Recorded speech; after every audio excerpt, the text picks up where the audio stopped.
E whaatalo whātu talafola Radio Samoa le nei tai au, ma lo le soifua manuia usi mai alfa afonga o talo le nei tai au. Tele foa I mo tangata a fia I le wha peitai, e le sa o le tele o mea o foa ia. O lewa tele ina le aini ava no no foa ngolo o wha maupopo I le tele o foa ia tangata. Ma e le to a tele ni tangata volunteers o te wina ma wha asoa. O le tala mai nisi o lo wha avasenga ina le tele o foa I wha o atu mo ai ngā a fia wairoa. E iai nisi o loa wha o atu, o le atu e ave le lapisi, ona e le o moomia. Ua whai mai ei fo I se tasi la o ngā lulue. E le o se fale o loe ave iai ofu le to e moomia po le op shop. O se tasi o volunteer le haumoana community, wa ia to e moli mautala News Hub. E moomia le sila fia le lei e tangata o mea o lo o moomia e au fiei apa susu o pepe, o nappies, vai tau mafa, mea e wha o ngai faleta e le atoa ma o loa e moomia mo kilingi po o ngā luenga wha mama. E iai nisi o fōa I wō atu wai ma se e vai muli o umi, o ofu mō pāti, ma le tele o ofu peise I o fōa I atu ona ua le o toe mo umia, ai ua le fōa ia ona o le tangata mawhatia, ua le ise mea o tutoe ona ua ave le whā. Ua maua le tono le tawa po le pausilia ma le se lautau sanga le matuai au kilani, o le tuu I lalo.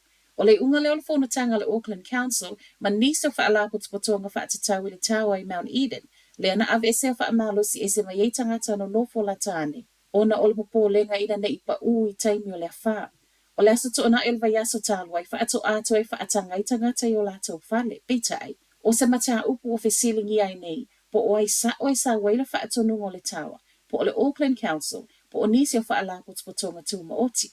Ona o le ano whai ai loa ma le whonotanga na nafi. Ma ua sa wai nei ma le talo le a matanga luengo le tu I lalo le po mai le so, ma whaawa wai mo le fitu aso. Tolo se lau miliona wa whaeilua mai ele malo le atu ina mai mo ngā luenga toi whaaleleia whaapea pisinisia a fia ona o le wha. Olo o au fia I tatono le nei tūpetele, le 5 miliona I fesoa soani ai pisinisi, ma ua polo misi le minstau tupe Grant Robertson, ua na o se tupe e a matai, ai e toi wha au popo mai. Olona wha asoa ino le a whaeilua mai le vai aso nei, ma e tatau ona wha alu I ngā luenga o lo mo umia vave, a toa ma ngā luenga wha mama.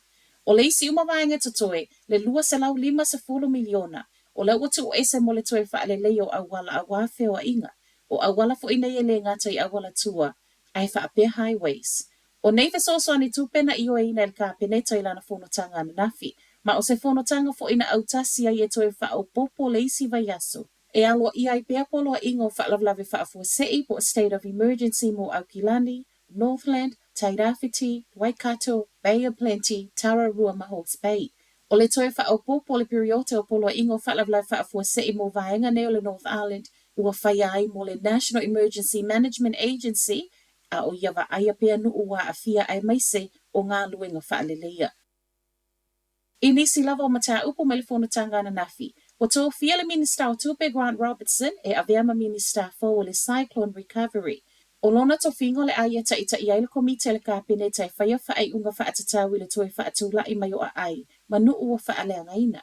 Wa sauno manino le pāle Mia Chris Hipkins, o le toi whaatula I mai ona o a fiango le Fau Gabriel, o le a ave ia le taula ia le māloi māsina a sau. Ta ua fo I sauno angal pāle Mia le naunau ta ingo le māloi a ngālu lue whaatasi whaapāanga ma pisinisi, whaapele community lau tele. Ai I sauno angal le minister fo wa filifilia mo mea whaalelei o le wha. Na ia ta uaia na nafi le mai aiola na si singa I Hawke's Bay le aso sa, e se mai le telo miliona wa whaelo mai mo pisinisi whaapea awala tele. O le olo o whaava aine fo I le māloi wage subsidies po o fesoa soani mo tutongi o tangata mawhatia.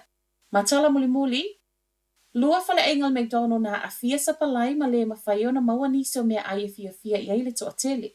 Fale enga nei lua yele McDonald taulanga I Aukilani Queen Street, whaapea le isi Klein Ines. O Queen Street le I se Big Mac, a skulimi, kofe, whaapea nisi o vaini sua malie, ma o lea fo I le I mawhaiona I atalia ina tupe pepa na nafi. Sawi Klein Ines le I maua ni vainu mafo mai le uti o le sapalai CO2, le e mawele a ava o vaitau mafa.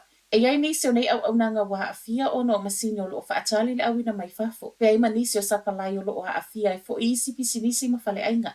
E o mai le tau nei wato e maua le telo mea tau mafa mawainu I le la lai Queen Street. O tala na o le nei tai au, manuia tele nei aso.